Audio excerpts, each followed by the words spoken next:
உணர்த்துறதுதான் நாம் பரிசுத்த ஆவியானவரா இருக்கிறார்.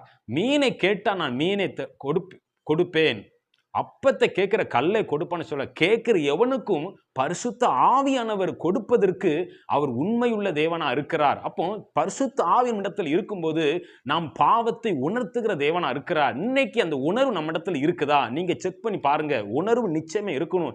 எப்ப உணர்வு இருக்குதோ அப்போ உங்களுக்கும் தேவனுக்கும் நல்ல உறவா இருக்கிறீர்கள். உணர்வு இல்லை என்று சொன்னால் நாம் தேவனை விட்டு தூரமா இருக்கிறோம். அல்லேலூயா. அப்ப நீங்க உணர்வு அடைங்க. வேதத்தை வாசிங்க, இரவுல ஜெபம் பண்ணுங்க, அதிகாலையில ஜெபம் பண்ணுங்க, ஆண்டவரோடு ஐக்கியம் இருங்க. தேவன் ஒவ்வொரு காரியத்தையும் சிறு விஷயமா இருந்தாலும் ஆண்டு அந்த காரியத்தை நமக்கு தெரியப்படுத்துற தேவனா இருக்கிறார். பாருங்க, ஒருவர் இப்படித்தான் என்ன பண்ண ஜெபம் பண்ணியிருக்கிறாரு.